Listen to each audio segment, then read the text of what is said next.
Filosofía presocrática eleática. En los últimos años del siglo V a.C. llegó a Crotona Pitágoras de Samos. Fue donde estableció una comunidad de seguidores que adoptaron sus puntos de vista políticos, que favorecían el gobierno de las mejores personas y también la forma de vida recomendada sobre lo que parece haber sido bases más o menos filosóficas.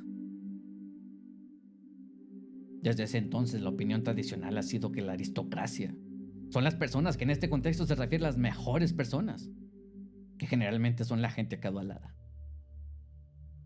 El estilo de vida pitagórico incluía la adherencia a ciertas prescripciones, incluidos los ritos religiosos y las restricciones dietéticas.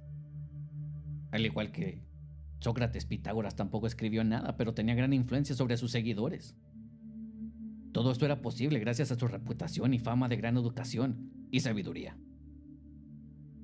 Hasta hoy en día, es incierto hasta qué punto tenía el conocimiento de matemáticas, pero es a él a quien se le atribuye el teorema de la geometría de Pitágoras. Un personaje ciertamente oscuro y ambiguo en cuanto a sus teorías.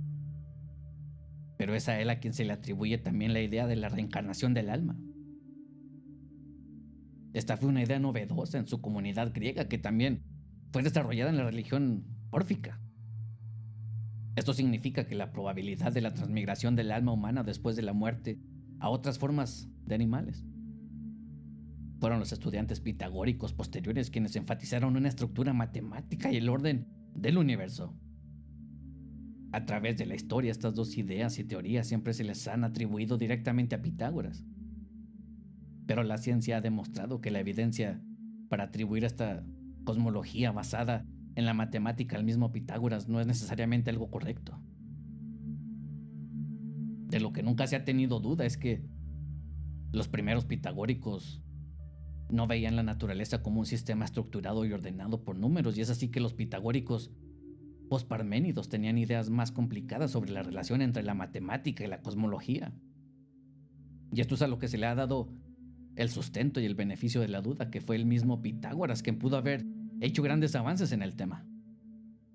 La comunidad pitagórica, o los pitagóricos, se dividen en dos materias. Digamos las materias por poner simplicidad a estas diferencias. A través de la historia vemos una separación después de la muerte de Pitágoras. Unos tenían una mayor inclinación hacia la filosofía y otros preferían adoptar las actitudes éticas, religiosas y políticas pitagóricas. Y como era de esperarse, al adoptar dos tipos de ideas y pensamientos diferentes, las acusaciones de falsos y verdaderos tenían que llegar. Los pitagóricos inclinados a la filosofía reconocían que el segundo grupo también era pitagórico, solamente en virtud por aceptar los conceptos pitagóricos, pero afirmaban que eran ellos los verdaderos seguidores de Pitágoras. Filolao, quien era un pitagórico con inclinaciones hacia la filosofía, mezcló lo que fue una vida pitagórica con conciencia y tenía gran apreciación por las ideas de Parménides. Su más grande idea fue que la naturaleza en el cosmos se ensambló a partir de ilimitados y limitadores.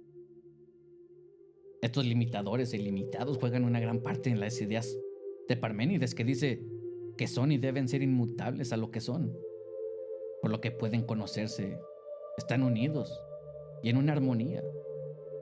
Y no era posible que llegara a ser ninguna de las cosas que son y son conocidas por nosotros, sin la existencia del ser de las cosas a partir de las cuales se formó el cosmos.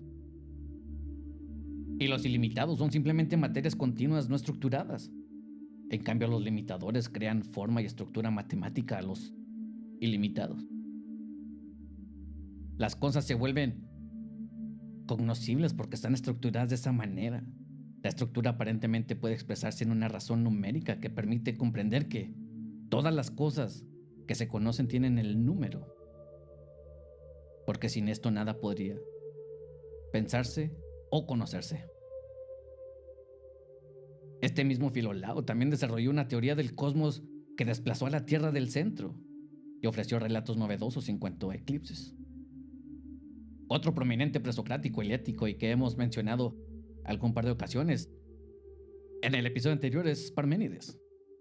Parménides se centró en explorar la naturaleza de la investigación filosófica enfocándose menos en los contenidos del conocimiento o la comprensión y en qué forma podemos llegar al entendimiento y conocimiento. Otro que estudió algo similar fue Jenofanes, quien identificó el conocimiento genuino como la captación de la verdad segura y cierta, afirmando que ningún hombre la ha visto, por lo menos en algunos temas. Mientras que Heráclito había afirmado que la naturaleza divina, no la humana, es lo único que tiene un entendimiento correcto, dejando abierta la posibilidad de que cierto número de humanos puedan llegar a adquirir un entendimiento divino. Parménides comentaba que el pensamiento humano puede alcanzar un conocimiento o comprensión genuinos y que existen ciertas marcas o signos que actúan como garantía de que se ha alcanzado la meta del conocimiento. Esta conclusión de Parménides afirma que lo que debe ser es más cognoscible que lo meramente contingente, que solo puede ser objeto de creencia. En otras palabras, todo debe ser razonable. Después de Parménides vinieron Zenón de Elea y Meliso de Samos, que solamente reforzaban la distinción de Parménides entre lo que es y lo que parece. Otros pensadores posteriores aceptaron los argumentos que proponía Parménides sobre la naturaleza estable de lo que en última instancia es real, argumentando que no descartaban la posibilidad de una cosmología de base metafísica o simplemente racional. Con esto llegamos a Empédocles, quien trabajó dentro del mismo patrón de Parménides mientras desarrollaba un sistema cosmológico en las cuales estudiaban sus preocupaciones personales, que era sobre cómo era la forma adecuada de vivir. Empédocles proponía que el cosmos era formado por 4 raíces originales. Esto es como se le llamaba lo que para nosotros estos tiempos son los elementos, como la tierra, agua, aire y fuego, como las formas que mueve todo el universo, creando un balance de una forma similar al amor y una pelea. En otras palabras, todo lo que era creado era amor entre los elementos y las peleas eran causa de separación. Esta idea se complica porque ambas se mezclan y se separan. El amor une a polos opuestos totalmente independientes de que después venían a mezclarse con otras cosas diferentes, mientras que la pelea marcaba la diferencia entre oposición y la segregaba, haciendo así mezcla de materias similares. Para intentar hacer esto más claro, Empédocles decía: como pintores, hombres bien instruidos por la sabiduría en la práctica de su arte, decoran las ofrendas del templo. Toman en sus manos pigmentos de varios colores y después de colocarlos en estrecha combinación, más de uno y menos de otros producen de ellos formas que se asemejan a todas las cosas, creando árboles y hombres y mujeres y animales y pájaros y peces que se alimentan del agua, y también dioses longevos, los más altos de honor. Así que no dejes que el error te convenza en tu mente de que hay alguna otra fuente para los innumerables productos perecedores que se ven. Pero ten esto claro, ya que el discurso que has oído es de un dios.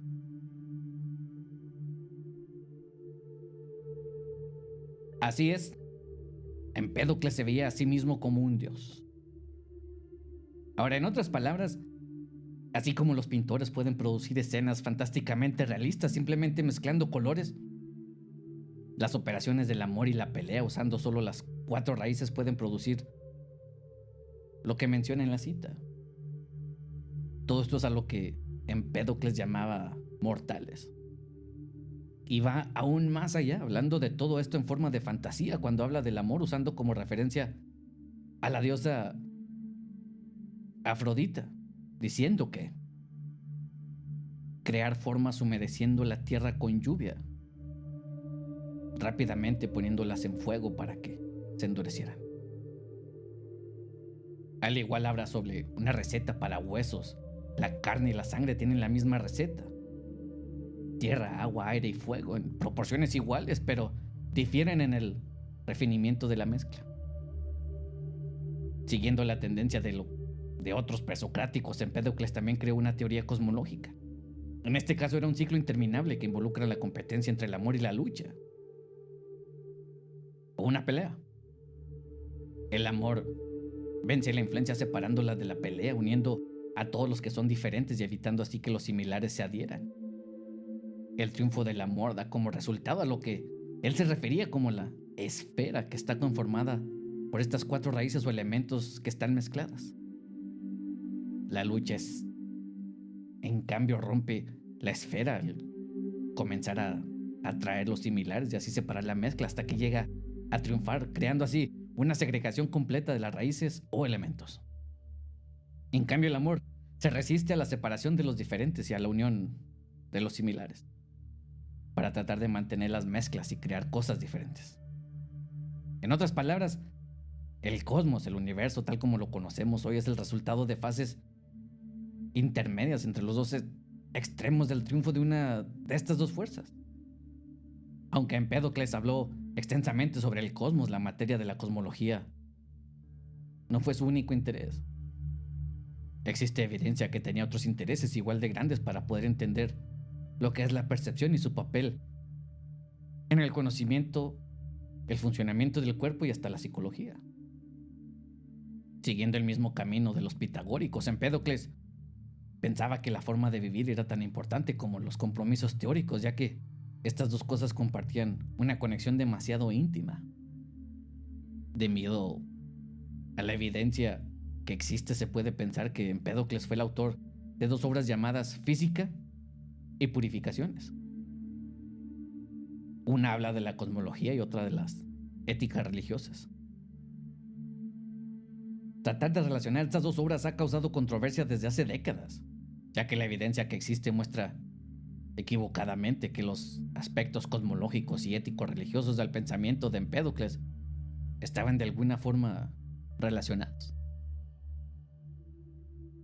La correcta comprensión filosófica del mundo físico y la forma correcta de vivir no pueden separarse en el pensamiento de Empédocles, y esto es algo similar a la actitud de Heráclito, porque no podemos entender completamente el mundo sin vivir de la manera correcta. Para resumir lo que hemos hablado en estos dos primeros episodios, los presocráticos son todos los pensadores que vivieron antes de Sócrates, comenzando con Tales de Mileto, fundador de la escuela jónica de filosofía y a quien muchos lo consideran el primer filósofo griego, y también es reconocido como el primer personaje en contemplar la idea de la filosofía científica. Dependiendo a quien se le pregunte, muchos lo llaman el padre de la ciencia. Es conocido por haber quebrado el molde de la creencia y el pensamiento mitológico, y llegando así a dar una explicación de lo que es el mundo y el universo, y explica los objetos y fenómenos naturales al ofrecer teorías e hipótesis naturalistas. La mayoría de los restos de los filósofos presocráticos continúan explorando sus ideas de explicar la naturaleza como derivada de una única unidad, todo basado en la existencia de una única sustancia en el lugar de utilizar las explicaciones mitológicas. En matemáticas, Tales usó la geometría para calcular la altura de las pirámides y la distancia entre los barcos en la costa. Es el primer individuo conocido en utilizar el razonamiento deductivo aplicado a la geometría al derivar 4 corolarios del teorema de Tales. De una manera menos popular se le reconoce y se le atribuye el verdadero descubrimiento de las matemáticas. Anaximandro, estudiante de Tales, maestro de Anaxímenes, y con un alto grado de certeza se puede decir que también fue maestro de Pitágoras.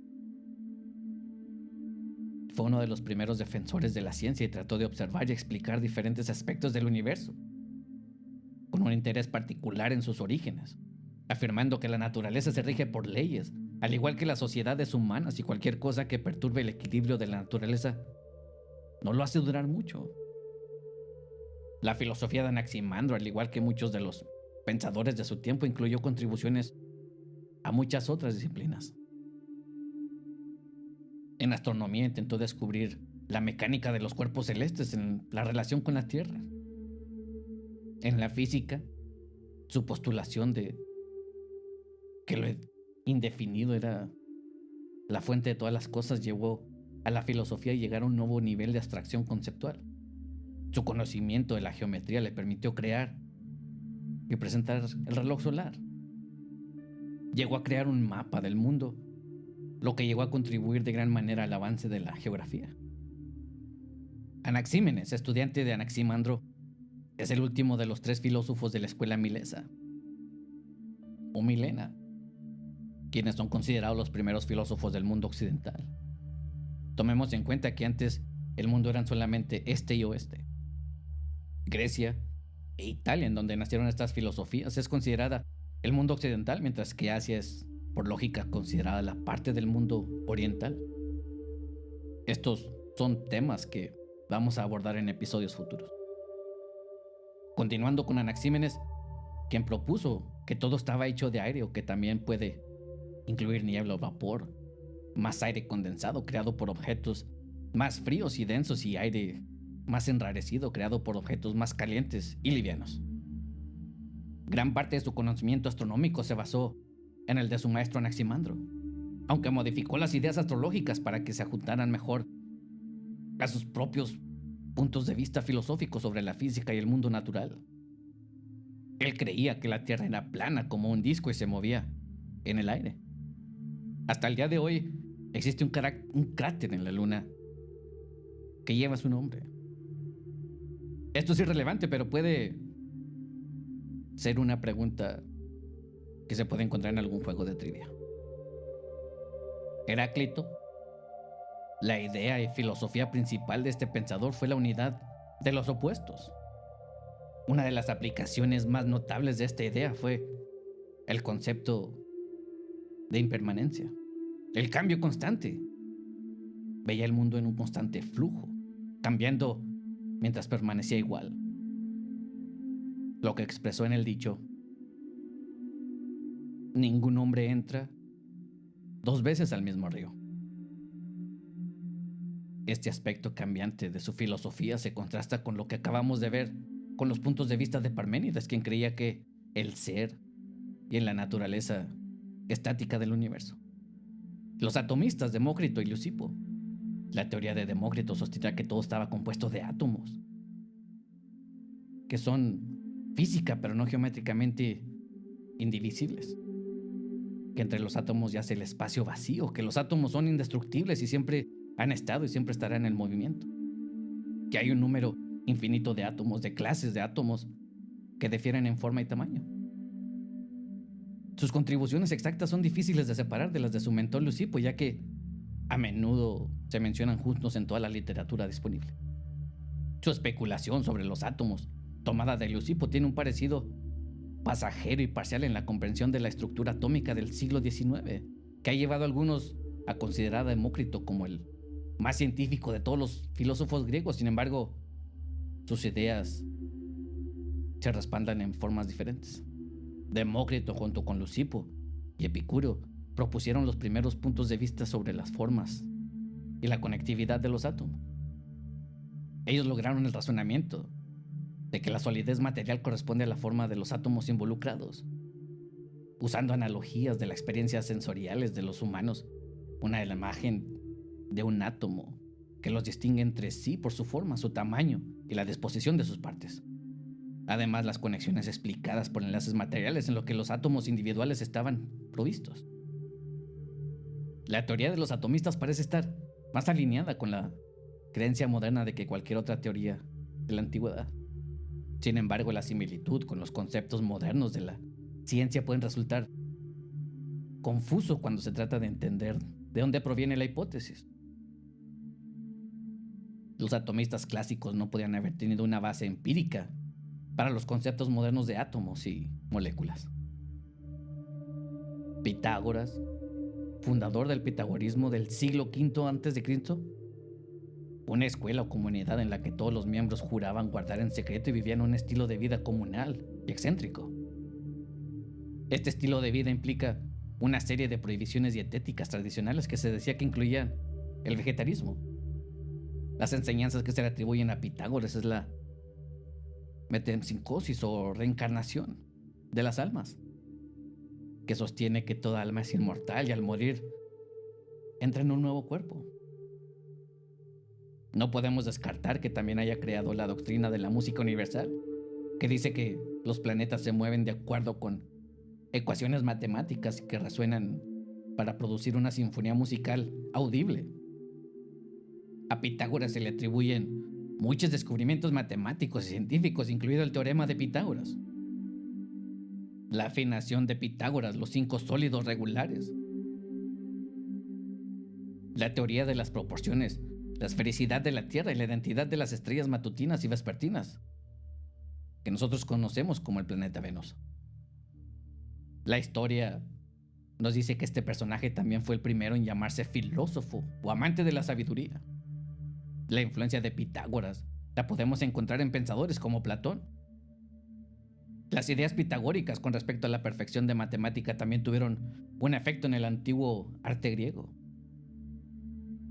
Sus enseñanzas experimentaron un renacimiento importante en el siglo I a.C., entre los platónicos, coincidiendo con el surgimiento del neopitagorismo. Pitágoras siguió siendo considerado un gran filósofo durante la Edad Media y su filosofía tuvo un gran impacto en científicos como Nicolás Copérnico, Johannes Kepler e Isaac Newton. El simbolismo pitagórico se utilizó a lo largo del esoterismo europeo moderno temprano, y sus enseñanzas, tal como se escriben en la Metamorfosis de Ovidio, influyeron en el movimiento vegetariano actual. Parménides pensaba que existen dos versiones de la realidad. Uno de ellos era el camino o la verdad, que describe cómo toda la realidad es una. El cambio es imposible y la existencia es atemporal y uniforme. La otra idea era el camino de la opinión, lo que describe el mundo de las apariencias, en el que las facultades sensoriales de uno conducen a concepciones que son falsas y engañosas. Parménides se considera como el fundador de la ontología y a través de su influencia en Platón, influyó en toda la historia de la filosofía occidental. También se le atribuye la fundación de la escuela filosófica eleática, que también incluía a Zenón de Elea y a Meliso de Samos. Las paradojas del movimiento de Zenón se desarrollaron para defender las opiniones de Parménides. En la filosofía contemporánea, la obra de Parménides se ha mantenido relevante en los debates sobre la filosofía del tiempo. Después viene Empédocles. La filosofía de Empédocles es mejor conocida por originar la teoría cosmogónica de los cuatro elementos clásicos. También propuso fuerzas que llamó amor y pelea o conflicto, que mezclarían y separarían los elementos respectivamente. También desarrolló una doctrina distintiva de la reencarnación. Ahora, seamos honestos. Tenemos que dar crédito a los primeros atomistas. No nos podemos quejar del uso de la razón para adivinar correctamente que el mundo se conforma de átomos. Pero debemos aceptar también que existen innumerables cantidades de ocasiones que han tratado de utilizar la razón para lograr sus conclusiones y que han estado totalmente equivocados.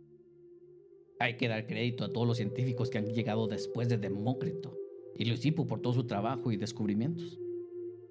Para nosotros hoy en día, lo vuelvo a repetir, lo dije al final del episodio anterior, todo esto de lo que acabamos de hablar en los últimos 2 episodios no tiene sentido y es simplemente fácil de verlo como algo tonto.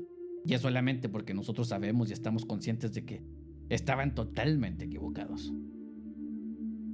El uso de la razón ha sido utilizado muchas veces en gran cantidad de formas para refutar lo que estos pensadores originales creían. Nadie nos asegura la posibilidad de que miles de años después de nuestra era todo lo que nosotros creemos y pensamos será igualmente refutado y seremos vistos de la misma forma como nosotros vemos y lo que pensamos de estos pensadores presocráticos. Pero eso es la ciencia, experimentar y avanzar hasta que ya no se pueda ser refutado. Y aún así, con la tecnología más avanzada que jamás haya existido, no estamos nada cerca de llegar a este punto. Ahora, insisto y repito una vez más, volteemos y veamos alrededor. ¿Qué es lo que tú crees? ¿Qué es algo en lo que tú crees y que sientas que estás totalmente en lo correcto y jamás podrá ser refutado? ¿Qué si esa creencia la prueban como falsa en algún punto de tu vida? Gracias por tu tiempo y atención. Hasta el próximo episodio.